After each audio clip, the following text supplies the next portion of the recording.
உலகின் மிக முக்கியமான தாவரவியலாளர் வில்லியம் ஹென்றி லேங் அவர்களுடைய வாழ்க்கை வரலாறு தான் நம்ம இந்த வீடியோவில் பார்க்க போகிறோம்.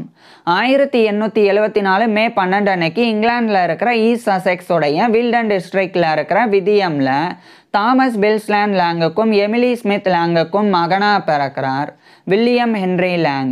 இவருடைய அப்பா ஒரு ஃபிசிஷியனாக, அதாவது மருத்துவராக இருந்திருக்கிறாங்க. இதனால் இவருடைய குடும்பம் நல்ல நிலையில் வாழ்ந்து வந்திருக்கிறாங்க. வில்லியம் ஹென்றி லேங் பிறந்ததிலிருந்தே இவருடைய அப்பா தன்னை போலவே வில்லியம் ஹென்றி லேங்கையும் மருத்துவம் படிக்க வைக்கணும்னு விரும்பி வந்தாங்க. இந்த நிலையில் 1876ஆம் ஆண்டு வில்லியம் ஹென்றி லேங்குக்கு வெறும் 2 வயசு இருக்கும்போது துரதிர்ஷ்டவசமாக இவருடைய அப்பாவான தாமஸ் பெல்ஸ்லேண்ட் லேங் அவருடைய 34 வயதிலேயே இறந்து போயிடுறாங்க. அதாவது வில்லியம் ஹென்றி லேங்குடைய அப்பா 1842ஆம் ஆண்டு பிறந்திருந்தாங்க. அவர் 1876ஆம் ஆண்டு அவருடைய 34 வயதிலேயே இறந்து போயிடுறாங்க.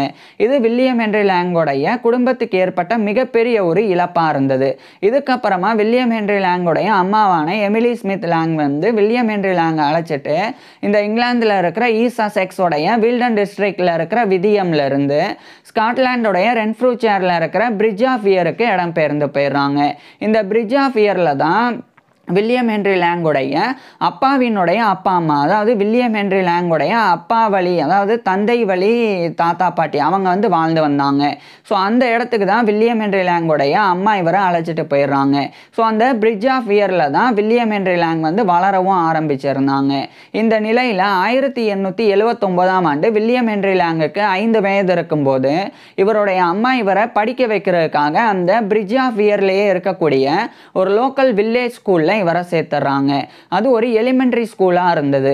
அங்கு சேர்ந்து வில்லியம் ஹென்றி லேங் இவருடைய ஆரம்ப கல்வியை படிக்க ஆரம்பிச்சிருந்தாங்க. ஆரம்ப கல்வியின் போதிலிருந்து நேச்சுரல் ஹிஸ்ட்ரி, இயற்கை வரலாறு, நேச்சுரல் சயின்சஸ், இயற்கை அறிவியல் இது போன்ற பாடங்களை மிகவும் ஆர்வத்தோடவும் ஈடுபாடோடவும் வில்லியம் ஹென்றி லேங் படித்து வந்தாங்க. பின்னர் 1884ஆம் ஆண்டு இவருடைய 10 வயதில் வில்லியம் ஹென்றி லேங் இவருடைய ஆரம்ப கல்வியை முடிச்சிடுறாங்க. இதுக்கப்புறமா இவருடைய அம்மா இவரை மேற்கொண்டு படிக்க வைக்கிறதுக்காக இந்த ஸ்காட்லாண்டுடைய ரென்ஃப்ரூச்சேரில் இருக்கிற பிரிட்ஜ் ஆஃப் இயரில் இருந்து அதே ஸ்காட்லாண்டுடைய கிளாஸ்கோவில் இருக்கிற டென்னிஸ் டவுனுக்கு இவரை அனுப்பிடுறாங்க. குறிப்பாக அங்கே இருக்கக்கூடிய டென்னிஸ் டவுன் பப்ளிக் ஸ்கூல் அப்படின்ற ஒரு ஹை ஸ்கூலில் இவரை சேர்த்துறாங்க. அங்கு சேர்ந்து 1884ஆம் ஆண்டிலிருந்து வில்லியம் ஹென்றி லேங் இவருடைய ஹையர் எஜுகேஷன் உயர்கல்வியை படிக்க ஆரம்பிச்சிருந்தாங்க. உயர்கல்வியின் போது William Henry Lang Latin, Greek போன்ற லாங்குவேஜஸ், கிளாசிக்கல் லாங்குவேஜஸை கற்றுக்கிட்டு வந்தாங்க. இதே காலகட்டத்தில் வில்லியம் ஹென்றி லேங்குடைய அப்பாவினுடைய, அதாவது வில்லியம் ஹென்றி லேங்குடைய தந்தை வழி தாத்தா பாட்டி அவங்களுடைய வீட்டில் தான் இவங்க வாழ்ந்து வந்தாங்க. ஸோ இவருடைய தந்தை வழி தாத்தா பாட்டி 2 பேருமே அடுத்தடுத்து இறந்து போயிடுறாங்க. இதுக்கப்புறமா வில்லியம் ஹென்றி லேங்குடைய அம்மா அந்த ஸ்காட்லாண்டுடைய ரென்ஃப்ரூச்சேரில் இருக்கிற பிரிட்ஜ் ஆஃப் இயரில் இருந்து அதே ஸ்காட்லாண்டுடைய கிளாஸ்கோவில் இருக்கிற டென்னிஸ் டவுனுக்கே வந்துடுறாங்க. ஸோ அங்கே வீடு எடுத்து வில்லியம் ஹென்றி லேங்கும் இவருடைய அம்மாவான எமிலி ஸ்மித் லேங் 2 பேரும் தங்குறாங்க. ஸோ அங்கே வில்லியம் ஹென்றி லேங் அந்த டென்னிஸ் டவுன் பப்ளிக் ஸ்கூல் அப்படின்ற ஹை ஸ்கூலில் இவருடைய ஹையர் எஜுகேஷனை தொடர்ந்து படித்து வந்தாங்க. உயர்கல்வியின் போது வில்லியம் ஹென்றி லேங் பர்டிகுலராக இந்த நேச்சுரல் ஹிஸ்ட்ரியில் தான் ஆர்வம் காட்ட ஆரம்பிச்சிருந்தாங்க. அதாவது நேச்சுரல் ஹிஸ்ட்ரி, இயற்கை வரலாறு அப்படின்றது தாவரங்கள் பற்றியும் விலங்குகள் பற்றியும் படிக்கிறது தான், பிளான்ட்ஸ் அண்ட் அனிமல்ஸ் பற்றி படிக்கிறது தான். கரெக்டாக சொல்லணும்னா இந்த பாட்டனி தாவரவியல், அதே மாதிரி ஜுவாலஜி விலங்கியல், இந்த 2 பாடங்கள் உள்ளடங்கியது நேச்சுரல் ஹிஸ்ட்ரி. அதே சமயம் நேச்சுரல் சயின்சஸ் அப்படின்றது, இயற்கை அறிவியல் அப்படின்றது ஃபிசிக்ஸ் இயற்பியல், கெமிஸ்ட்ரி வேதியியல், அஸ்ட்ரானமி வானியல், அதுக்கப்புறமா இந்த ஜியாலஜி புவியியல், பயாலஜி உயிரியல் இது போன்ற பாடங்கள் உள்ளடங்கியது நேச்சுரல் சயின்சஸ் அப்படின்றது. அதில் இவர் நேச்சுரல் சயின்சஸ், நேச்சுரல் ஹிஸ்ட்ரி 2யுமே படித்தாலும் நேச்சுரல் ஹிஸ்ட்ரியில் தான் இவருக்கு நிறைய ஆர்வம் இருந்தது. இதன் காரணமாக வில்லியம் ஹென்றி லேங் தாவரங்கள் பற்றியும் விலங்குகள் பற்றியும் படிக்கிறதுல அதிக ஆர்வம் காட்டி நிறைய விஷயங்கள் தாவரங்கள் பற்றியும் விலங்குகள் பற்றியும் இவர் கற்றுக்கிட்டும் வந்தாங்க. அது மட்டும் இல்லாமல் இவருடைய உயர்கல்வியை ரொம்ப விரைவாகவும் வில்லியம் ஹென்றி லேங் முடிக்க ஆரம்பிச்சிருந்தாங்க. இந்த காலகட்டத்தில் தான் வில்லியம் ஹென்றி லேங்குடைய அம்மா வில்லியம் ஹென்றி லேங்குடைய அப்பா இவர் மருத்துவர் ஆகணும் அப்படின்னு விரும்பினதை இவருக்கு தெரிவிக்கிறாங்க. இதுக்கப்புறம் வில்லியம் ஹென்றி லேங்கும் மருத்துவமே படிக்கலாம் அப்படின்னு முடிவு செய்கிறாங்க. ஏன்னா இந்த மருத்துவம் படிக்கும்போது மருத்துவ பாடத்திட்டத்தில் வரக்கூடிய சில பாடங்கள் இவருக்கு ரொம்ப பிடிச்ச சப்ஜெக்ட்ஸாக இருந்தது. அதில் வந்து அனாட்டமி உடற்கூறியல், அதுக்கப்புறமா பயாலஜி உயிரியல், அதே மாதிரி ஃபிசியாலஜி உடலியல், இந்த 3 பாடங்கள் வந்து வில்லியம் ஹென்றி லாங்குக்கு வந்து பிடிக்கும். இதனால் இவர் வந்து மருத்துவமே படிக்கலாம் அப்படின்னு முடிவு செய்கிறாங்க. இதன் காரணமாக 1889ஆம் ஆண்டு வெறும் இவருடைய 15 வயதிலேயே வில்லியம் ஹென்றி லாங் வந்து இவருடைய ஹையர் எஜுகேஷனை அந்த டென்னிஸ்டவுன் பப்ளிக் ஸ்கூல்ல இருந்து முடிக்கிறாங்க. முடிச்சதுக்கு அப்புறமா ஏன்னா இவர் ரொம்ப வேகமாக படிச்சிருந்தாங்க. ஸோ படித்து இவருடைய 15 வயதிலேயே வில்லியம் ஹென்றி லாங் வந்து முடிச்சிடுறாங்க. முடிச்சதுக்கப்புறமா அந்த கிளாஸ்கோலே இருக்கக்கூடிய university of Glasgow medical school, அது வந்து இன்றைய காலகட்டத்தில் university of Glasgow school of medicine and dentistry அப்படின்னு அழைக்கப்படுது. ஸோ அங்கே இவர் 1889ஆம் ஆண்டு வில்லியம் ஹென்றி லாங் வந்து இவருடைய 15 வயதிலேயே ஜாயின் பண்ணி மருத்துவம் படிக்க ஆரம்பிக்கிறாங்க. குறிப்பாக இவருடைய அம்மா மூலமாக இவர் அங்கே வந்து சேர்க்கப்பட்டிருந்தாங்க. இவர் வந்து MBCHB மெடிசனே பேக்லோரஸ் சர்ஜரி அப்படின்னு லட்டின்ல எக்ஸ்பான்ஷன். இது வந்து இங்கிலீஷ்ல MBBS bachelor of medicine and bachelor of surgery. இந்த டிகிரியை தான் அந்த யூனிவர்சிட்டி ஆஃப் கிளாஸ்கோ மெடிக்கல் ஸ்கூலில் வில்லியம் ஹென்றி லாங் வந்து படிக்க ஆரம்பிச்சிருந்தாங்க. அங்கே படிக்க ஆரம்பிக்கும் போது இவருடைய மருத்துவ பாடத்திட்டங்களாக மெடிக்கல் கரிக்குலமாக இவர் வந்து அனாட்டமி உடற்கூறியல், ஃபிசியாலஜி உடலியல், பெத்தாலஜி நோயியல், மெட்டீரியா மெடிக்கா மருந்துகளினுடைய பண்புகள் குறித்து படிக்கிறது, கிளினிக்கல் மெடிசன் மருத்துவம், சர்ஜரி அறுவை சிகிச்சை, பயாலஜி உயிரியல், கெமிஸ்ட்ரி வேதியியல், பார்மகாலஜி மருந்தியல் அப்படின்னு இது போன்ற எல்லா பாடங்களையும் ரொம்ப சிறப்பாக படித்து வந்தாங்க. ஆனால் வில்லியம் ஹென்றி லாங்குக்கு வந்து மெட்டீரியா மெடிக்காலையும் ஆர்வம் ஏற்படுது. மெட்டீரியா மெடிக்கா அப்படின்றது மருந்துகளினுடைய பண்புகள் குறித்து படிக்கிறது. குறிப்பாக வந்து தாவரத்தில் இருந்தும் மற்ற உயிரினங்களில் இருந்தும் எடுக்கப்படக்கூடிய சப்ஸ்டன்ஸ், அந்த சப்ஸ்டன்ஸோடைய மருத்துவ குணங்கள் என்ன, அதனுடைய மருத்துவ செயல்பாடுகள் என்ன அப்படின்ற குறித்து படிக்கிறது இந்த மெட்டீரியா மெடிக்கா அப்படின்றது. ஸோ இதிலேயே பாட்டனி அண்டு ஜுவாலஜி ரெண்டுமே வந்து உள்ளடங்கும், பயாலஜியும் உள்ளடங்கும். ஸோ இதனால இவர் வந்து மறுபடியும் பாட்டனி ஜுவாலஜிலெல்லாம் இவருக்கு இருந்த ஆர்வமானது அதிகரிக்க ஆரம்பிக்குது. இதன் காரணமாக வில்லியம் ஹென்றி லாங் வந்து ஒரு பக்கம் இவருடைய அப்பா அம்மாவினுடைய ஆசைக்காக இவர் வந்து மருத்துவம் படிக்க ஆரம்பிக்கிறாங்க. அதே சமயம் 1891ஆம் ஆண்டிலிருந்து அந்த university of Glasgow medical school, அது வந்து யூனிவர்சிட்டி ஆஃப் கிளாஸ்கோடைய மெடிக்கல் ஸ்கூல், அதே மாதிரி யூனிவர்சிட்டி ஆஃப் கிளாஸ்கோவுக்கு டெக்னிக்கல் காலேஜும் இருந்தது. அங்கே வந்து பேச்சுலர்ஸ் டிகிரி வந்து படிக்கலாம். ஸோ அதுவும் வந்து யூனிவர்சிட்டி ஆஃப் கிளாஸ்கோ தான், அதுக்கு பக்கத்திலேயே தான் இருக்குது. அதாவது யூனிவர்சிட்டி ஆஃப் கிளாஸ்கோ, அந்த யூனிவர்சிட்டி ஆஃப் கிளாஸ்கோ தரப்பிலிருந்து ஒரு மெடிக்கல் ஸ்கூல் இருக்கு, அது university of Glasgow school of medicine and dentistry அப்படின்றது. ஸோ அங்கே தான் இவர் வந்து மருத்துவம் படிக்க ஆரம்பிச்சிருந்தாங்க. அதே மாதிரி அந்த யூனிவர்சிட்டி ஆஃப் கிளாஸ்கோ வந்து ஒரு டெக்னிக்கல் காலேஜையும் நடத்தினாங்க. அங்கே வந்து ஆர்ட்ஸ் சயின்ஸ்லாம் படிக்கலாம். ஸோ அது வந்து பொதுவாக யூனிவர்சிட்டி ஆஃப் கிளாஸ்கோ அப்படின்னு அழைக்கப்படும். ஸோ அங்கே இவர் வந்து ஈவினிங் கிளாஸஸ் வந்து அட்டன் பண்ணுறதுக்காக 1891ஆம் ஆண்டு என்ரோல் பண்ணி இவர் வந்து bachelor's degree, bachelor of arts வந்து படிக்க ஆரம்பிக்கிறாங்க. பர்டிகுலராக இவர் வந்து பாட்டனி அண்டு ஜுவாலஜி, தாவரவியல் விலங்கியல், இந்த 2 பாடத்தை மேஜர் சப்ஜெக்ட்ஸாக எடுத்து வில்லியம் ஹென்றி லாங் வந்து யூனிவர்சிட்டி ஆஃப் கிளாஸ்கோவில் படிக்க ஆரம்பிக்கிறாங்க. அதாவது பாட்டனி ஜுவாலஜிலாம் பேச்சுலர் ஆஃப் சயின்ஸில் தானே வரும். எப்படி பேச்சுலர் ஆஃப் ஆர்ட்ஸில் வரும்னா அந்த காலகட்டத்தில் BA பேச்சுலர் ஆஃப் ஆர்ட்ஸில் தான் இந்த பாட்டனி, அதுக்கப்புறமா ஜுவாலஜி, இது மட்டும் இல்லாமல் கெமிஸ்ட்ரி, ஃபிசிக்ஸ், ஆஸ்ட்ரானமி போன்ற பாடங்களும் இருந்தது. ஸோ இவர் வந்து BAல பர்டிகுலராக அந்த பாட்டனி ஜுவாலஜி இந்த 2 பாடங்களை மேஜர் சப்ஜெக்ட்ஸாக எடுத்து ஈவினிங் கிளாஸஸ் அட்டன் பண்ணாங்க. ஸோ ஒரு பக்கம் காலையில் வந்து university of Glasgow school of medicine and டென்டிஸ்ட்ரியில் மருத்துவம் படித்து வந்தாங்க. அதே சமயம் சாயங்காலம், அதாவது ஈவினிங்க்கு அப்புறமா யூனிவர்சிட்டி ஆஃப் கிளாஸ்கோல சயின்ஸ், குறிப்பாக வந்து தாவரவியலும் விலங்கியலும் படித்து வந்தாங்க. இந்த நிலையில தான் கரெக்டாக 1894ஆம் ஆண்டு வில்லியம் ஹென்றி லாங் வந்து யூனிவர்சிட்டி ஆஃப் கிளாஸ்கோல இருந்து bachelor of arts BA degree வந்து முடிக்கிறாங்க. முடிக்கும்போது பாட்டனி ஜுவாலஜி 2லையுமே ஹையஸ்ட் ஹானர்ஸில் இவர் வந்து பாஸ் பண்ணியிருந்தாங்க. அதுக்கப்புறம் இவர் வந்து முழுமையாக இன்னொரு பக்கம் மருத்துவம் மட்டும் தொடர்ந்து வந்து படிக்கிறதுல கவனம் செலுத்தினாங்க. அப்போ இவருடைய மருத்துவ கல்வியின் போது ஃப்ரெடரிக் ஆர்பன் போவர் அப்படின்னு சொல்லி ஒரு தாவரவியலாளர், அவர் வந்து இவருக்கு பேராசிரியராக இருந்தாங்க. அவர் மெட்டீரியா மெடிக்கா இவர் கற்பித்தாங்க. அதே மாதிரி இன்னொரு பக்கம் இவர் யூனிவர்சிட்டி ஆஃப் கிளாஸ்கோல தாவரவியல் படிக்கும்போது தாவரவியலையும் கற்பித்தாங்க. ஸோ அவர் மூலமாக இவருக்கு வந்து தாவரவியலில் இன்னும் அதிக ஆர்வம் ஏற்படுது. இன்ஃபேக்ட் சொல்ல போனால் அந்த ஃப்ரெடரிக் ஆர்பன் போவர் அவர் கூட சேர்ந்து வில்லியம் ஹென்றி லாங் வந்து தாவரவியல்ல நிறைய ஆராய்ச்சிகளையும் பண்ண ஆரம்பிக்கிறாங்க. இந்த நிலையில 1895ஆம் ஆண்டு இவருடைய 21 வயதிலேயே வில்லியம் ஹென்றி லாங் வந்து MBCHB, அதாவது மெடிசனே பேக்லோரஸ் சர்ஜரி அப்படின்ற MBBS bachelor of medicine and bachelor of surgery, இதை வந்து அந்த யூனிவர்சிட்டி ஆஃப் கிளாஸ்கோ மெடிக்கல் ஸ்கூல்ல இருந்து 1895ஆம் ஆண்டு வில்லியம் ஹென்றி லேங் வந்து அந்த மருத்துவ பட்டத்தையும் பெற்றுறாங்க. அடுத்து அதே 1895 ஜூலை 27 அன்னைக்கு வில்லியம் ஹென்றி லேங் வந்து ஒரு மருத்துவர் ஆவறதுக்கு உண்டான அந்த தகுதியையும் மெடிக்கல் ட்ரைனிங்லாம் முடிச்சு ஒரு ஹாஸ்பிட்டலில் ஜாயின் பண்ணி மெடிக்கல் ட்ரைனிங்லாம் முடிச்சு ஒரு ஃபிசிஷியனாக ஒரு மருத்துவராக வந்து தகுதி பெற்று ஒரு மெடிக்கல் ப்ராக்டிஸ்னராக இவர் வந்து ரெஜிஸ்ட்ரேஷனும் பண்ணிடுறாங்க. இருந்தாலும் வில்லியம் ஹென்றி லேங் வந்து மருத்துவர் ஆயிட்டா கூட மருத்துவ சிகிச்சை கொடுக்கணும் அதுலலாம் இவருக்கு அந்த அளவுக்கு ஆர்வம் ஏற்படலை. முழுக்க முழுக்க வில்லியம் ஹென்றி லேங்குக்கு தாவரவியல்ல தான் அதிக ஆர்வம் இருந்தது. இதன் காரணமாக இந்த 1895ஆம் ஆண்டோட இறுதி காலகட்டத்தில் யூனிவர்சிட்டி ஆஃப் கிளாஸ்கோவுடைய பாட்டனி டிபார்ட்மெண்ட் தாவரவியல் துறை அங்கே வந்து ஃப்ரெடரிக் ஆர்பன் போருக்கு கீழே ஒரு ஜூனியர் அசிஸ்டண்டாக ஜாயின் பண்ணுறாங்க. ஜாயின் பண்ணி வில்லியம் ஹென்றி லேங் வந்து தாவரவியல்ல ஆராய்ச்சி பண்ண ஆரம்பிக்கிறாங்க. குறிப்பாக இவர் வந்து ஃபேர்ன்ஸ் குறித்து ஆராய்ச்சி பண்ணாங்க. ஃபேர்ன்ஸ் அப்படின்றது வேஸ்குலர் பிளான்ஸ் வகை தான். இது என்ன அப்படின்றத போக போக விளக்குறேன். இதில் தான் ஸ்பெஷலிஸ்ட்டாக அந்த ஃப்ரெடரிக் ஆர்ஃபன் போர் அப்படின்ற தாவரவியலாளர் இருந்தாங்க. ஸோ அவருக்கு கீழே ஜூனியர் அசிஸ்டண்ட்டாக ஒர்க் பண்ண ஆரம்பிக்கிறாங்க.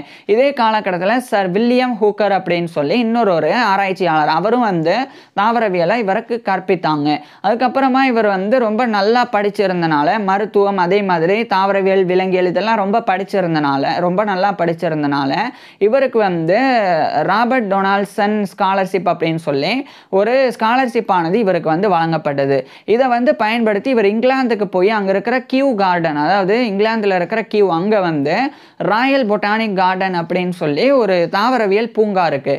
அங்கே போய் இவர் ஆராய்ச்சி பண்ணுறதுக்கு உண்டான அந்த ஒரு வாய்ப்பு வந்து இவருக்கு கிடைக்குது. இந்த ராயல் பொட்டானிக் கார்டன் அதனுடைய ஒரு ஆய்வுக்கூடம் வந்து ஜோட்ரல் லேபரட்டரி அப்படின்னு கியூலேயே இருக்குங்களா, அதில் இருக்கிற கியூலேயே இருக்குது. ஸோ அந்த ஜோட்ரல் லேபரட்டரியில் இவர் வந்து ரிசர்ச்லாம் பண்ணலாம் தாவரவியல் குறித்து. அதுக்குண்டான ஒரு ஸ்காலர்ஷிப் தான் இந்த ஒரு ராபர்ட் டொனால்ட் ஸ்காலர்ஷிப் அப்படின்றது. இதை வில்லியம் ஹென்றி லேங் வந்து பெற்றுறாங்க. பெற்றதுக்கப்புறமா 1896ஆம் ஆண்டு இந்த ஸ்காட்லாண்டில் இருக்கிற கிளாஸ்கோவில் இருந்து இங்கிலாந்தில் இருக்கிற கியூக்கு இவர் வந்து போயிடுறாங்க. அங்கே போய் அங்கே இருக்கிற ராயல் பொட்டானிக் கார்டன் கியூ அதனுடைய ஜோட்ரல் லேபரட்டரியில் இவர் ஜாயின் பண்ணி வில்லியம் ஹென்றி லேங் வந்து ரிசர்ச்லாம் பண்ண ஆரம்பிக்கிறாங்க. அங்கே தான் டிஹெச் ஸ்காட் அப்படின்ற ஒரு தாவரவியலாளர், இந்த டிஹெச் ஸ்காட் அப்படின்ற ஒரு தலை சிறந்த தாவரவியலாளரை இந்த ராயல் பொட்டானிக் கார்டனுடைய அந்த ஜோட்ரல் லேபரட்டரியில தான் வில்லியம் ஹென்றி லேங் வந்து சந்திச்ச பிறகு அவருக்கு கீழே இவர் வந்து நிறைய ரிசர்ச்லாம் பண்ணாங்க. அதுக்கப்புறம் 1897ஆம் ஆண்டு அந்த ரிசர்ச்லாம் அந்த ஜோட்ரல் லேபரட்டரியில இருந்து முடிக்கிறாங்க. ஏன்னா இவருக்கு அந்த ராபர்ட் டொனால்ட்சன் ஸ்காலர்ஷிப் வந்து முடிவடையுது. ஸோ இதெல்லாம் முடிஞ்சதுக்கப்புறம் இங்கிலாந்தில் இருக்கிற கியூவில் இருந்து மறுபடியும் ஸ்காட்லாண்டில் இருக்கிற கிளாஸ்கோக்கே வில்லியம் ஹென்றி லேங் வந்து போயிடுறாங்க. இந்த காலகட்டத்தில் தான் வில்லியம் ஹென்றி லேங்குடைய அம்மாவான எமிலி ஸ்மித் லேங் அவங்களும் வந்து இறந்து போயிடுறாங்க. ஸோ எமிலி ஸ்மித் லேங் அப்படின்ற வில்லியம் ஹென்றி லேங்குடைய அம்மா இறந்து போகிறாங்க. இதுவும் வந்து வில்லியம் ஹென்றி லேங்குடைய தனிப்பட்ட வாழ்க்கையில் இவருக்கு ஏற்பட்ட ஒரு பெரிய துயரமாக இருந்தது. இதுக்கப்புறமா வில்லியம் ஹென்றி லேங் வந்து இந்த துயரத்திலிருந்து மீண்டு வந்துடுறாங்க. அடுத்து அந்த கிளாஸ்கோவில் இருக்கிற யூனிவர்சிட்டி ஆஃப் கிளாஸ்கோ இவர் படித்த அந்த யூனிவர்சிட்டி ஆஃப் கிளாஸ்கோவுடைய பாட்டனி டிபார்ட்மெண்ட்டில் மறுபடியும் அந்த ஃப்ரெடரிக் ஆர்ஃபன் போர் அவர் கீழே இவர் ஒரு சீனியர் அசிஸ்டண்டாக இந்த முறை நியமிக்கப்படுறாங்க. ஏற்கனவே ஜூனியர் அசிஸ்டண்டாக இருந்தாங்க, இப்போ சீனியர் அசிஸ்டண்டாக அங்கே போயிட்டு வந்ததுக்கப்புறம் இங்கிலாந்துக்கு போயிட்டு வந்ததுக்கப்புறம் சீனியர் அசிஸ்டண்டாக நியமிக்கப்படுறாங்க. இதுக்கப்புறம் வில்லியம் ஹென்றி லேங் வந்து தொடர்ச்சியாக இவருடைய தொடர் ஆய்வுகளில் ஈடுபடுறாங்க. நிறைய ரிசர்ச் பேப்பர்ஸ் வந்து 1897 காலகட்டத்திலிருந்து எழுதி பப்ளிஷ் பண்ணவும் ஆரம்பிக்கிறாங்க. இதே காலகட்டத்தில் அதே யூனிவர்சிட்டி ஆஃப் கிளாஸ்கோவில் பாட்டனி டிபார்ட்மெண்ட்டில் சீனியர் அசிஸ்டண்டாக ஒர்க் பண்ணும்போது டாக்டர் ஆஃப் சயின்ஸ் அப்படின்ற டிஎஸ்சி அந்த டிகிரியை நோக்கி இவர் வந்து படிக்க ஆரம்பிக்கிறாங்க. இந்த நிலையில தான் வில்லியம் ஹென்றி லேங் வந்து நிறைய தாவர மாதிரிகளை சேகரிக்கணும் அப்படின்னு வெளிநாடுகளுக்கு பயணம் போகிறதுக்கு முடிவு செய்கிறாங்க. அதுக்கு முன்னாடி ஒரு விஷயம் சொல்கிறேன். இவர் வந்து ஆராய்ச்சி பண்ண ஆரம்பிச்சிருந்தது ஃபேன்ஸோடைய ஸ்ட்ரக்சர் குறித்து. ஃபேன்ஸ் அப்படின்றது தாவர வகை தான். இந்த ஃபேன்ஸ் அப்படின்றது குறிப்பாக என்ன அப்படின்னா இதில் வந்து பெரிய பெரிய இறகுகள் கொண்ட இலைகள் வந்து இருக்கும். ஆனால் இந்த ஃபேன்ஸ் அப்படின்ற தாவரங்களில் அந்த அளவுக்கு வந்து பூக்கள் எல்லாம் பூக்காது. அது வந்து இந்த ஃபேன் அப்படின்னாலே பூக்கள் பூக்காத தாவரம். அதில் வந்து விதைகளும் இருக்காது. விதைகளும் பூக்களும் இல்லைன்னா கூட இந்த ஃபேன் வந்து எப்படி வந்து இனப்பெருக்கம் செய்து இனவிருத்தி நடந்து அடுத்தடுத்து ஃபேன்ஸ் வந்து உருவாகுது. ஸோ அதை பற்றிலாம் தெரிஞ்சுக்க வேண்டிய நிலை இந்த காலகட்டத்தில் இருந்தது. ஏன்னா எப்போவுமே ஒரு தாவரம் இருக்குன்னா அதனுடைய பூ அல்லது அந்த தாவரத்தினுடைய விதை அதன் மூலமாக தான் வந்து இனவிருத்தி எல்லாம் நடக்கும். ஸோ அப்படி இருக்கும்போது ஃபேன் வந்து அதாவது இந்த ஃபேர்ன்ஸ் அப்படின்ற இந்த வகையான தாவரங்கள் இது வந்து வேஸ்குலர் பிளான்ஸ் அப்படின்னு அழைக்கப்படும். வேஸ்குலர் பிளான்ஸ் அப்படின்ற என்ன அப்படின்றத அடுத்து சொல்கிறேன். ஃபர்ஸ்ட் இந்த ஃபேன்ஸ் அப்படின்றது பூக்கள் பூக்காது, விதைகளும் இருக்காது. அப்புறம் எப்படி அது வந்து இனவிருத்தி நடக்கும்? ஸோ அதை வந்து ஆராய்ச்சி பண்ண வேண்டிய ஒரு விஷயத்தை தான் வில்லியம் ஹென்றி லாங் வந்து எடுத்துக்கிறாங்க. அது எப்படி அப்படின்ற அந்த ஒரு ஆராய்ச்சியை இந்த காலகட்டத்தில் இவர் வந்து பண்ண தொடங்கியிருந்தாங்க. இதே காலகட்டத்தில் வில்லியம் ஹென்றி லாங் வந்து 1899ஆம் ஆண்டு ஸ்காட்லாண்டில் இருக்கிற கிளாஸ்கோல இருந்து இவர் யூரோப்பில் இருந்து மொத்தமாக வந்து ஆசியாவுக்கு வந்து போகிறாங்க. குறிப்பாக ஆசியாவில் இருக்கிற பிரிட்டிஷ் மலையா, அது வந்து அந்த காலகட்டத்தில் சிங்கப்பூரோடைய ஒரு ஐலாண்டாக இருந்தது. அங்கே போய் சில தாவர மாதிரிகள் இவர் சேகரிக்கிறாங்க. அதுக்கப்புறம் அங்கேருந்து ஸ்ரீலங்கா வந்து போகிறாங்க. அங்கேயும் போய் வில்லியம் ஹென்றி லாங் வந்து ஸ்ரீலங்காவில் இருக்கக்கூடிய தாவர மாதிரிகளையும் சேகரிக்கிறாங்க.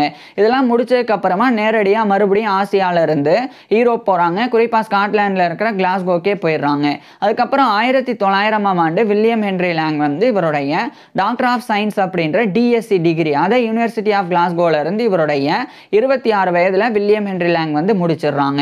இதுக்கப்புறமா வில்லியம் ஹென்றி லாங் வந்து தொடர்ச்சியாக இன்னும் பல ஆராய்ச்சிகளில் தொடர்ந்து ஈடுபட ஆரம்பிக்கிறாங்க. அடுத்து 1902ஆம் ஆண்டு university of Glasgow botany department அங்கே வந்து சீனியர் அசிஸ்டன்ட் அப்படின்ற பதவியிலிருந்து ஒரு லெக்சரர் விரிவுரையாளராக 1902ஆம் ஆண்டு இவர் நியமிக்கப்படுறாங்க. ஸோ இவருடைய 28 வயதில் வில்லியம் ஹென்றி லாங் வந்து ஒரு லெக்சரராக நியமிக்கப்படுறாங்க. அதாவது தாவரவியல் இதை வந்து மாணவர்களுக்கு கற்பிக்கக்கூடிய விரிவுரையாக கொடுக்கக்கூடிய ஒரு விரிவுரையாளராக 1902ஆம் ஆண்டிலிருந்து யூனிவர்சிட்டி ஆஃப் கிளாஸ்கோடைய டிபார்ட்மெண்ட் ஆஃப் பாட்டனியில் இவர் ஒர்க் பண்ண ஆரம்பிக்கிறாங்க. இந்த காலகட்டத்தில் இவர் வந்து ஒரு சில விஷயங்களை கண்டறிகிறாங்க. அதுக்கு முன்னாடி வேஸ்குலர் பிளான்ஸ் அப்படின்னா என்ன அப்படின்னா, தாவரங்களில் பொதுவாக வந்து சைலம் ஃப்ளோயம் அப்படின்னு சொல்லி இரண்டு திசுக்கள் வந்து இருக்கும். இதனுடைய வேலை என்ன அப்படின்றது தெரிஞ்சால் ரொம்ப எளிமையாக இருக்கும். சைலம் என்ன பண்ணும்னா, நம்ம மண்ணில் நம்ம ஊற்றக்கூடிய நீர், அந்த நீர் வந்து மழை பெய்யும் போதோ அல்லது நம்ம ஊற்றும் போதோ அந்த மண்ணிலிருந்து வேர் வந்து அந்த நீரை வந்து உரியும். அதுக்கப்புறம் அந்த வேரிலிருந்து அந்த மரத்தினுடைய தண்டு, அந்த மரத்தினுடைய கிளை, அதனுடைய இலை, பூ அப்படின்னு சொல்லி அந்த ஒட்டுமொத்த மரத்துக்கும் வந்து கொண்டு போகக்கூடிய அந்த நீரை வந்து வேரிலிருந்து ஒட்டுமொத்த மரத்துக்கும் கொண்டு போகக்கூடிய அந்த வேலையை செய்யக்கூடியது தான் அந்த சைலம் அப்படின்ற இந்த ஒரு டிஷ்யூ. அதேமாதிரி ஃப்ளோயம் அப்படின்றது என்ன அப்படின்னா, இது வந்து ஒளிச்சேர்க்கையின் போது தேவைப்படக்கூடிய ஒரு டிஷ்யூ.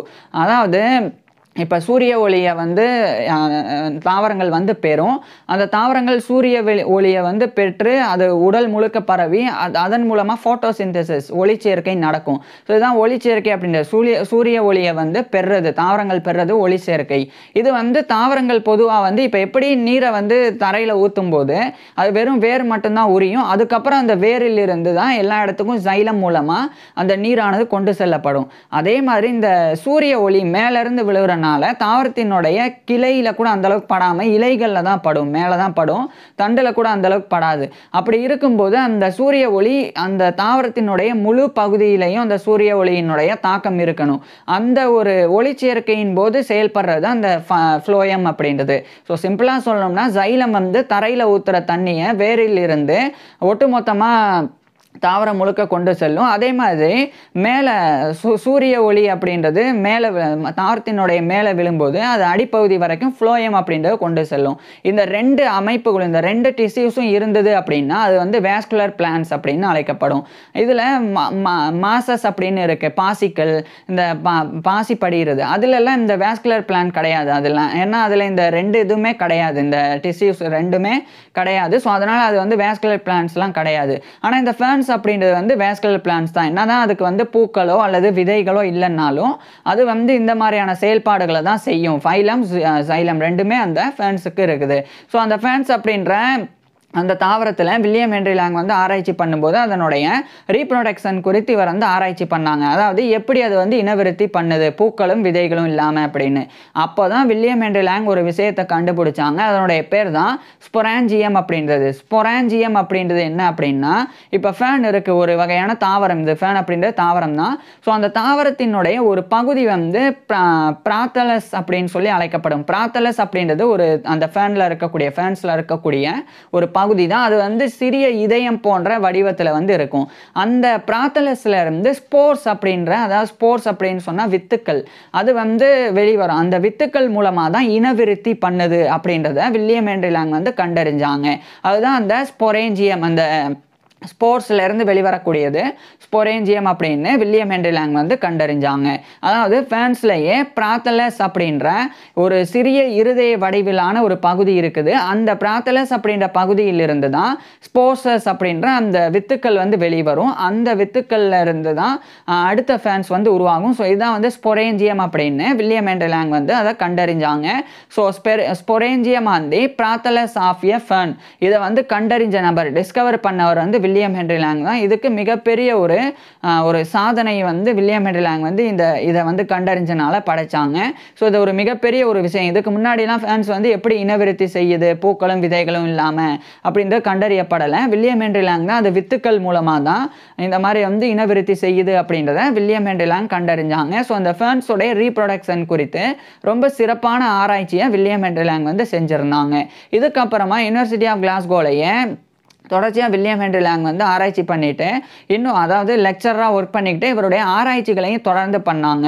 இந்த நிலையில தான் இந்த இங்கிலாந்துடைய கிரேட்டர் மேன்செஸ்டரில் இருக்கிற மேன்செஸ்டர், அங்கே இருக்கிற விக்டோரியா யூனிவர்சிட்டி ஆஃப் மேன்செஸ்டர், அதனுடைய டிபார்ட்மெண்ட் ஆஃப் பாட்டனியில் பார்க்கர் சேர் ஆஃப் பாட்டனி அப்படின்னு சொல்லி ஒரு தாவரவியல் பேராசிரியர் பொறுப்பானது உருவாக்கப்பட்டது. அதனுடைய ஃபுல் நேம் வந்து Barker chair of cryptogamic botany அப்படின்னு. கிரிப்டோகேமிக் அப்படின்றது இந்த மாதிரி ஃபேன்ஸ், அதுக்கப்புறமா வந்து மாசஸ் பாசிக்கல், அதே மாதிரி லிவர்வர்ட்ஸ், அதுக்கப்புறமா ஆல்கி அப்படின்ற பாசி, ஸோ இது மாதிரியான விஷயங்கள் எல்லாம் உள்ளடங்கியது. அதே மாதிரி ஃபங்கை, இந்த பூஞ்சைகள், ஸோ இந்த மாதிரியான தாவரங்கள் எல்லாமே கிரிப்டோகேமிக் அப்படின்னு அழைக்கப்படும். அதாவது ஃபேன்ஸ், மாசஸ், அதே மாதிரி ஃபங்கை. அதாவது நான் புரிகிற மாதிரி சொல்கிறேன். இப்போ இவர் வந்து ஃபேன்ஸ் குறித்து ஆராய்ச்சி பண்ணாங்க. அது ஒரு வேஸ்குலர் பிளான்ட் தான், ஆனால் அதுக்கு வந்து பூக்களோ அதே மாதிரி விதைகளோ கிடையாது. அதே மாதிரி ஆனால் அதுக்கு வேஸ்குலர் அந்த சிஸ்டம் இருக்குது, ஆனால் அதுக்கு பூக்களும் விதைகளும் கிடையாது. அதே மாதிரி தான் அந்த பாசிக்களுக்கும் பூக்களும் விதைகளும் கிடையாது. அதே மாதிரி ஃபங்கை, இந்த பூஞ்சை, அதுவும் வந்து பூக்களும் கிடையாது, அதுக்கும் அதே மாதிரி அதுக்கு விதைகளும் கிடையாது. இது மாதிரி பூக்கள் விதைகள் ரெண்டுமே இல்லாத தாவர இனம் வந்து கிரிப்டோகேம்ஸ் அப்படின்னு அழைக்கப்படும். ஸோ அந்த கிரிப்டோகேம்ஸ் பாட்டனி அப்படின்றது வந்து இது பற்றின இந்த ஃபேன்ஸ், மாசஸ், லிவர்வர்ட்ஸ், அதே மாதிரி ஃபங்கை, ஆல்கி, இது மாதிரியான விஷயங்கள், இந்த மாதிரியான தாவரங்கள், பூக்கள் விதைகள் பூக்காத தாவரங்கள், பூக்கள் பூக்காமல் விதைகள் இல்லாத தாவரங்கள் தான் கிரிப்டோகேம்ஸ். ஸோ இது கிரிப்டோகேம்ஸ் பாட்டனி அப்படின்றது இந்த தாவரங்கள் பற்றி படிக்கக்கூடிய தாவரவியலின் ஒரு கிளை தான், பாட்டனியோடைய ஒரு பிரான்ச் தான். ஸோ அதுக்காக ஒரு பார்க்கர் சேர்னா ப்ரொஃபஸர் அப்படின்னு தான் அர்த்தம். ஸோ ஒரு பேராசிரியர் பதவி உருவாக்கப்பட்டது. அது உருவாக்கப்பட்ட உடனடியாக 1909ஆம் ஆண்டு வில்லியம் ஹென்றி லேங் வந்து அந்த பதவிக்கு அழைக்கப்பட்டாங்க. இதனால இவர் ஏற்கனவே யூனிவர்சிட்டி ஆஃப் கிளாஸ்கோவுடைய டிபார்ட்மெண்ட் ஆஃப் பாட்டனியில் ஒரு விரிவுரையாளர், லெக்சராக தான் பணிபுரிஞ்சு வராங்க. இப்போ இவருக்கு பேராசிரியர் அப்படின்ற பதவியே கிடைக்கிறனால இந்த 1909ஆம் ஆண்டு வில்லியம் ஹென்றி லேங் வந்து ஸ்காட்லாண்டுடைய கிளாஸ்கோவில் இருக்கிற யூனிவர்சிட்டி ஆஃப் கிளாஸ்கோவுடைய டிபார்ட்மெண்ட் ஆஃப் பாட்டனியோடைய லெக்சரர் இன் பாட்டனி அந்த பதவியை ரிசைன் பண்ணுறாங்க. ரிசைன் பண்ணிட்டு வில்லியம் ஹென்றி லேங் வந்து ஸ்காட்லாண்டில் இருக்கிற கிளாஸ்கோவில் இருந்து இங்கிலாந்துடைய கிரேட்டர் மேன்செஸ்டரில் இருக்கிற மேன்செஸ்டருக்கு 1909ஆம் ஆண்டு வில்லியம் ஹென்றி லேங் போகிறாங்க. போனதுக்கப்புறமா அந்த பார்க்கர் சேர் ஆஃப் கிரிப்டோகேமி பாட்டனி அப்படின்ற அந்த ஒரு பேராசிரியர் பதவியில் முதல் நபராக வில்லியம் ஹென்றி லேங் தான் நியமிக்கப்பட்டாங்க அந்த விக்டோரியா யூனிவர்சிட்டி ஆஃப் மேன்செஸ்டரில். ஸோ விக்டோரியா யூனிவர்சிட்டி ஆஃப் மேன்செஸ்டருடைய டிபார்ட்மெண்ட் ஆஃப் பாட்டனியில் இவர் வந்து ஃபஸ்ட் பார்க்கர் சேர் ஆஃப், அதாவது first Barker professor of cryptogamic botany அப்படின்ற பொறுப்பில் 1909ஆம் ஆண்டு ஜாயின் பண்ணுறாங்க. ஸோ ஒரு தாவரவியல் பேராசிரியராக 1909ஆம் ஆண்டிலிருந்து வில்லியம் ஹென்றி லேங் வந்து அந்த விக்டோரியா யூனிவர்சிட்டி ஆஃப் மேன்செஸ்டரில் ஒர்க் பண்ண ஆரம்பிக்கிறாங்க. இந்த நிலையில் தான் 1910ஆம் ஆண்டு இவருடைய 36 வயதில் வில்லியம் ஹென்றி லேங் வந்து ஒரு பெண்ணை, இவருடைய கசின் தான் அவங்க, எல்சா வேலண்டைன் அப்படின்ற ஒரு பெண், அந்த பெண்ணை வில்லியம் ஹென்றி லேங் வந்து 1910ஆம் ஆண்டு இவருடைய 36 வயதில் திருமணம் பண்ணிக்கிறாங்க. திருமணத்துக்கு அப்புறமா வில்லியம் ஹென்றி லேங்குக்கும் இவருடைய மனைவியான எல்சா வேலண்டைன் லேங், இவங்க 2 பேருக்கும் குழந்தைகள் எதுவும் பிறக்கலை. இருந்தாலும் இவங்களுடைய திருமண வாழ்க்கை ரொம்ப மகிழ்ச்சியானதாக இருந்து வந்தது. இது வில்லியம் ஹென்றி லேங்குடைய பர்சனல் லைஃப் தனிப்பட்ட வாழ்க்கையாக இருந்தது. இது ஒரு பக்கம் இருக்குது. 1911ஆம் ஆண்டு இவர் வந்து அந்த ஸ்பொரேஞ்சியம் ஆஃப் தி பிராத்தலஸ் ஆஃப் ஃபர்ன்ஸ் அதை வந்து இவர் கண்டறிஞ்சனால இங்கிலாந்துடைய லண்டனில் இருக்கிற ராயல் சொசைட்டி அதனுடைய ஒரு ஃபெல்லோவாக 1911ஆம் ஆண்டு இவர் வந்து தேர்ந்தெடுக்கப்படுறாங்க. So fellow of the Royal Society FRS அப்படின்ற இந்த ஒரு பட்டத்தை கௌரவத்தை 1911ஆம் ஆண்டு வில்லியம் ஹென்றி லாங் வந்து பெற்றாங்க. அதுக்கப்புறம் டெக்ஸ்ட் புக் ஆஃப் பாட்டனி அப்படின்னு தாவரவியல் சார்ந்த ஒரு பாட புத்தகத்தை 1912ஆம் ஆண்டு வில்லியம் ஹென்றி லாங் வந்து எழுதி அதை பப்ளிஷ் பண்ணாங்க. இது வந்து தாவரவியல் மாணவர்கள் தாவரவியல் படிக்கிறதுக்கு பயன்படுத்தக்கூடிய பாட நூலாக வந்து மாறுது. அதுக்கப்புறமா 1913ஆம் ஆண்டு வில்லியம் கிரிஃபித் அப்படின்னு ஒரு தாவரவியலாளர், இவர் 1810 இருந்து 1845 வரைக்கும் வாழ்ந்தவர். ஸோ அவரை வந்து மையமாக வச்சு அவர் வந்து பிரிட்டிஷ் அந்த தாவரவியலில் எந்த அளவுக்கு அவர் வந்து கான்ட்ரிபியூட் பண்ணியிருக்கிறார் அதை வந்து இவர் எழுதி makers of British botany William Griffith 1810 to 1845 அப்படின்னு சொல்லி ஒரு புக்கை 1913ஆம் ஆண்டு வில்லியம் ஹென்றி லாங் வந்து பப்ளிஷ் பண்ணாங்க. இதே 1913ஆம் ஆண்டு தான் இவர் வந்து ஆஃபிகிளாசிசியை அப்படின்னு சொல்லி ஒரு தாவரம், ஸோ அது குறித்த ஒரு தாவர இனம், அது குறித்து இவர் வந்து ரிசர்ச் பண்ணி அதனுடைய உருவவியல் அதே மாதிரி அதனுடைய கட்டமைப்பு அது வந்து எப்படியான ஸ்ட்ரக்சரை கொண்டு இருக்கு கட்டமைப்பு குறித்து படித்தாலே அது உடற்கூறியல் அனாட்டமி அப்படின்னு அழைக்கப்படும். அனாட்டமி அப்படின்றது இப்போ வந்து தாவரங்களை எடுத்து பார்க்கும்போது தாவரங்களினுடைய தண்டு கிளைகள் இலைகள் அதனுடைய ஸ்ட்ரக்சர்லாம் எப்படி அமைஞ்சிருக்கு கட்டமைப்பு, ஸோ அது குறித்து படித்த அனாட்டமி. அதேமாதிரி மார்ஃபாலஜி அதனுடைய உருவவியல் அது எந்த மாதிரியான உருவத்தில் தோன்றுது அது குறித்து படிக்கிறது மார்ஃபாலஜி உருவவியல் அப்படின்றது. இந்த ரெண்டையுமே அந்த ஆஃபியோகிளாசியை அப்படின்ற அந்த தாவர இனத்தை பற்றி இவர் வந்து ரிசர்ச் பண்ணி அதே 1913ஆம் ஆண்டு studies in the morphological and anatomical அதாவது studies in the morphology and anatomy of the ஆஃபியோகிளாசியை அப்படின்னு சொல்லி 1913ஆம் ஆண்டு வில்லியம் ஹென்றி லாங் வந்து அந்த ஒரு ஒர்க்கை பப்ளிஷ் பண்ணாங்க. அதுக்கப்புறம் 2 ஆண்டுகளுக்கு பிறகு ராயல் சொசைட்டி ஆஃப் எடன்பரா இது வந்து ஸ்காட்லாண்டோடைய எடன்பராவில் இருக்குது. இவர் வந்து இங்கிலாந்துடைய லண்டனில் இருக்கிற ராயல் சொசைட்டி ஆஃப் லண்டன் அதனுடைய ஃபெல்லோவாக தேர்ந்தெடுக்கப்பட்டிருந்தாங்க 1911. இப்போ 1915ஆம் ஆண்டு அந்த ஸ்காட்லாண்டோடைய எடன்பராவில் இருக்கிற ராயல் சொசைட்டி ஆஃப் எடன்பரா அதனுடைய நீல் பிரைஸ் இவருக்கு 1915ஆம் ஆண்டு வழங்கப்பட்டது. இதுக்கப்புறமா வில்லியம் ஹென்றி லாங் வந்து ரைனி சர்ட் குறித்து ஆராய்ச்சி பண்ண ஆரம்பிக்கிறாங்க. ரைனி சர்ட் அப்படின்றது ஒரு வகையான வண்டல் பாறை, இது வந்து ஸ்காட்லாண்டோடைய அபர்டீன்ஷயரில் இருக்கிற ரைனி அப்படின்ற இடம் அங்கு வந்து கண்டறியப்பட்டது. அந்த ரைனி சர்ட் அப்படின்ற அந்த ஒரு செடிமெண்டரி ராக் அதில் வந்து நிறைய ஃபாசில் பிளான்ட்ஸ் எல்லாம் இருந்தது, புதைப்படிவங்களாக வந்து நிறைய தாவரங்களினுடைய புதைப்படிவங்கள் இருந்தது. அதெல்லாம் வில்லியம் ஹென்றி லாங் வந்து ஆராய்ச்சி பண்ண ஆரம்பிக்கிறாங்க 1915 காலகட்டத்தில். அதாவது இது எவ்வளோ முக்கியத்துவம் வாய்ந்ததுன்னா இன்றைய காலகட்டத்தில் இருக்கக்கூடிய தாவரங்கள் பற்றி தெரியும், ஆனால் அந்த காலகட்டத்தில் பல மில்லியன் ஆண்டுகளுக்கு முன்னாடி இருந்த தாவரங்கள் அதெல்லாம் எப்படி இருந்தது அப்படின்றத இன்னைக்கு நம்ம எப்படி கண்டறிய முடியும்னா இந்த மாதிரி பாறைகள் பல இடங்களினுடைய புதைப்படிவங்கள் அதில் தான் வந்து இந்த தாவரங்களின் மாதிரிகள் ஸ்பெசிமென்ஸ் வந்து இருக்கும். அதெல்லாம் சேகரிக்கிறதன் மூலமா அதை வச்சு ஆராய்ச்சி பண்ணும்போது அது எத்தனையோ ஆண்டுகளுக்கு முன்னாடி காலகட்டத்தில் வாழ்ந்தது அப்படின்றத கண்டறிய முடியும். அது மாதிரி அதனுடைய ஸ்ட்ரக்சர்லாம் எப்படி இருந்திருக்கு அது எப்படி வளர்ந்துருக்கு அது எவ்வளோ உயரத்தில் வளர்ந்துருக்கு அப்போ அந்த தாவரம் அவ்வளோ உயரத்தில் வளர்கிற அளவுக்கு அப்போ அந்த காலநிலை அந்த மாதிரி இருந்ததா அதை சுற்றி நிலப்பரப்பு எப்படி இருந்தது இதெல்லாம் வந்து ஈஸியாக அந்த தாவரங்களை எப்போ அந்த பழைய காலத்தில் இருந்த தாவரங்களினுடைய மாதிரிகளை சேகரிக்கிறதன் மூலமாக ஆராய்ச்சி பண்றதன் மூலமா கண்டறிய முடியும். ஸோ இதில் தான் இவர் வந்து ஈடுபட தொடங்குறாங்க. இதில் ஒரு விஷயம் இருக்கு, நம்மளுடைய எர்த் ஹிஸ்டரி பூமியினுடைய வரலாறை பல்வேறு காலங்களாக வந்து பிரிக்கிறாங்க. அதில் பேலியோசோயிக் எரா அப்படின்னு ஒன்று இருக்கு. பேலியோசோயிக் எரா அப்படின்ற ஒரு சகாப்தத்தை குறிக்கும். இது வந்து 541 மில்லியன் ஆண்டுகளுக்கு முன்னிலிருந்து 252 மில்லியன் ஆண்டு முன் வரைக்கும், அதாவது நான் புரிகிற மாதிரி கொஞ்சம் சிம்பிளாக சொல்கிறேன். இப்போ நம்ம வந்து உதாரணத்துக்கு 2000ஆம் ஆண்டில் வாழ்ந்து வரோம் அப்படின்னு சொன்னால் இங்கேருந்து 5 ஆண்டுகளுக்கு முன்பில் இருந்து 2 ஆண்டுகளுக்கு முன்பு வரை அப்படின்னா அர்த்தம் என்னன்னா இப்போ 2000ஆம் ஆண்டுனா 1995 அங்கேருந்து 1998 இந்த இடைப்பட்ட காலம் தான் இந்த 2000ஆம் ஆண்டிலிருந்து 5 ஆண்டுகளுக்கு முன்பகுதியிலிருந்து 2 ஆண்டுகளுக்கு முற்பகுதி வரை இந்த இடைப்பட்ட இடைப்பட்ட காலம் அப்படின்னு சொல்கிறது. அது மாதிரி இந்த பேலியோசோயிக் எரா அப்படின்றது வந்து 541 மில்லியன் ஆண்டுகள், அதுக்கு முன்னாடியிலிருந்து 252 ஆண்டு மில்லியன், அந்த 252 மில்லியன் ஆண்டு. ஸோ இதுக்கு இடைப்பட்ட இந்த சகாப்தம் வந்து பேலியோசோயிக் எரா அப்படின்னு அழைக்கப்படும். இந்த பேலியோசோயிக் எராவே வந்து 6 காலங்களாக பிரிக்கப்படும், அதாவது 6 பீரியட்ஸாக வந்து பிரிக்கப்படும். அதுக்கு ஒவ்வொரு பேர் வந்து இருக்குது. உதாரணத்துக்கு 3வது பீரியட் வந்து சைலூரியன் அப்படின்னு அழைக்கப்படும். 4வது பீரியட் வந்து டிவினியன் அப்படின்னு அழைக்கப்படும். அதே மாதிரி 5வது பீரியட் வந்து கார்போனிஃபரஸ் அப்படின்னு அழைக்கப்படும். இது மாதிரி காலங்கள் இருக்கு, பீரியட்ஸ் வந்து இருக்கு. அது வந்து இந்த 541 to 252 மில்லியன் ஆண்டுகள். இதுக்குள்ளேயே வந்து கொஞ்சம் கொஞ்சமாக வந்து பிரிஞ்சு இருக்கும். உதாரணத்துக்கு டிவோனியன் பீரியட், அது வந்து 419.2 மில்லியன் ஆண்டுகளிலிருந்து 358.9 மில்லியன் ஆண்டு. இதுக்கு இடைப்பட்ட காலம் வந்து டிவோனியன் பீரியட் அப்படின்னு அழைக்கப்படும் அந்த பேலியோசோயிக் எரால.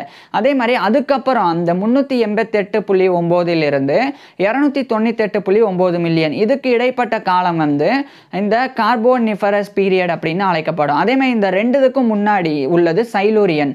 இது வந்து 441 மில்லியன், அந்த காலகட்டத்திலிருந்து 419 மில்லியன், இந்த ஒரு இடைப்பட்ட காலம் வந்து சைலூரியன் அப்படின்னு அழைக்கப்படும். ஸோ இது மாதிரி பீரியட்ஸ்லாம் ஏன் குறிப்பிடப்படுதுன்னா, அந்த காலகட்டத்தில் இருந்த அந்த தாவரங்கள் பற்றி ஈஸியாக வந்து ஆராய்ச்சி பண்ணும்போது அதை பேர் குறிப்பிடுறதுக்கு இதெல்லாம் வந்து இந்த காலங்களாக வந்து பயன்படுத்தப்படுது. ஸோ இது மாதிரி வில்லியம் ஹென்றி லாங் வந்து பழங்காலகட்டத்தில் இருந்த தாவரங்கள் பற்றி தெரிஞ்சுக்கிறதுக்கு இந்த ரைனிசர்ட் அப்படின்ற வண்டல் பாறைகளில் இருக்கக்கூடிய புதை படிவங்கள், புதஞ்சு கிடக்கக்கூடிய பழங்கால தாவரங்களை இவர் வந்து ஆராய்ச்சி பண்ண தொடங்குறாங்க. அடுத்து 1916 1917 இந்த காலகட்டத்திலையும் தொடர்ச்சியாக ராயல் சொசைட்டி ஆஃப் எடின்பர்குடைய நீல் பிரைஸ் ஆனது வில்லியம் ஹென்றி லாங்குக்கு வழங்கப்பட்டது. அதுக்கப்புறம் அந்த 1917ஆம் ஆண்டு வில்லியம் ஹென்றி லாங் வந்து ராபர்ட் கிட்ஸ்டன் அப்படின்னு ஒரு தாவரவியலாளர், அவர் கூட சேர்ந்து ஆராய்ச்சி பண்ண ஆரம்பிக்கிறாங்க. இந்த ராபர்ட் கிட்ஸ்டனுடைய வாழ்க்கை வரலாறு நம்ம ஏற்கனவே பார்த்துருக்குறோம். ஸோ அவர் கூட சேர்ந்து ஆராய்ச்சி பண்ணி 1917ஆம் ஆண்டு இந்த ரைனிசர்ட் குறித்து ஒரு ஒர்க்கை எழுதினாங்க. அதை வந்து on Old red Sandstone plants from the showing structure from the Rhynie chert bed of Scotland அப்படின்னு சொல்லி அந்த ஒரு ஒர்க்கு இது 1917ஆம் ஆண்டு வில்லியம் ஹென்றி லாங் வந்து பப்ளிஷ் பண்ணாங்க.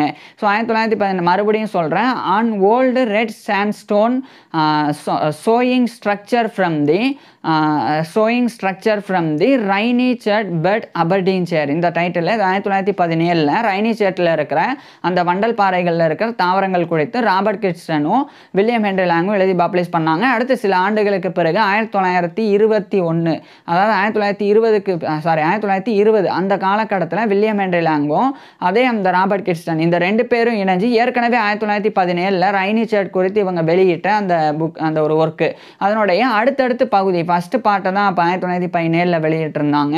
1920ஆம் ஆண்டு அதனுடைய செகண்ட் அண்டு தேர்டு பார்ட்டை வெளியிட்டாங்க. அதுக்கப்புறம் 1921ஆம் ஆண்டு அதனுடைய அதனுடைய ஃபோர்த் அண்டு ஃபிஃப்த் பார்ட்டை அந்த ரைனிசர்ட் குறித்து ராபர்ட் கிட்ஸ்டனும் இந்த வில்லியம் ஹென்றி லாங் இவங்க ரெண்டு பேரும் 1921ஆம் ஆண்டு வெளியிட்டாங்க. ராபர்ட் கிட்ஸ்டன் வந்து 1852 பிறந்தவர். வில்லியம் ஹென்றி லாங்கை விட 22 வயசு அவர் ஜாஸ்தி. ஸோ அவர் கூட தான் இந்த ரிசர்ச்லாம் இவர் வந்து பண்ணாங்க. அதுக்கப்புறமா இவர் வந்து இந்த சிலபைட்டோன் அப்படின்னு சொல்லி ஒரு வகையான தாவர இனம், அது வந்து அழிந்து போன இனம், அது குறித்து வில்லியம் ஹென்றி லாங் வந்து ஆராய்ச்சி பண்ண ஆரம்பிக்கிறாங்க. சிலபைட்டோன் அப்படின்றது அழிந்து போன இனம் அப்படின்னு நான் ஏன் சொல்கிறேன்னா, தாவரங்களில் வந்து ஆராய்ச்சி பண்ணுறது 3 தரநிலைகளாக பிரிக்கப்படும். ஒன்று ஃபேமிலி, இன்னொன்று ஜீனஸ், இன்னொன்று ஸ்பீசிஸ் அப்படின்னு. ஃபேமிலி அப்படின்றது நிறைய தாவரங்கள் உள்ளடங்கிய தாவர குடும்பம். ஜீனஸ் அப்படின்றது அந்த தாவர குடும்பத்திலேயே ஸ்பெசிஃபைடாக இருக்கக்கூடிய ஒவ்வொரு இனத்தை வந்து பிரித்தோம்னா அது வந்து ஜீனஸ் ஜென்ரா அப்படின்னு அழைக்கப்படும். அதே மாதிரி ஒரே ஒரு தாவர வகையை மட்டும் எடுத்தோம்னா அது ஸ்பீசிஸ் அப்படின்னு அழைக்கப்படும். இது ஆராய்ச்சி பண்ணும்போது பிரிக்கப்படும். உதாரணத்துக்கு ரோசேசியை அப்படின்னு ஒரு தாவர குடும்பம் இருக்குது, ஒரு பிளான்ட் ஃபேமிலி இருக்குது. அந்த ரோசேசியில் தான் ரோசஸ் ரோஜா பூக்கள், அதுக்கப்புறமா ஸ்ட்ராபெரிஸ், ஆப்பிள்ஸ், இந்த எல்லாமே வந்து ரோசேசியை அப்படின்ற குடும்பத்தை சார்ந்தது தான். இதில் ஜீனஸ் அப்படின்னு எது குறிப்பிடப்படுதுன்னா, இப்போ ஃபேமிலி அப்படின்னா அந்த 3 இணைந்தது. ஜீனஸ் அப்படின்றது ரோசஸ்லேயே நிறைய இருக்கும். எல்லோ கலரில் இருக்கும் ரோஸ், அதேமாதிரி ரோஸ் கலர்லேயே இருக்கும், ஒயிட் கலரில் இருக்கும். ஸோ அந்த ரோசஸ் எல்லாமே வந்து ஒரு இனம். அதேமாதிரி ஆப்பிள்ஸ்லேயே நிறைய வகை இருக்கும், ஸ்ட்ராபெரிஸ்லேயே நிறைய வகை இருக்கும். அதெல்லாம் தனித்தனியாக பிரித்து அது ஜீனஸ். இப்போ ஒரே வகையான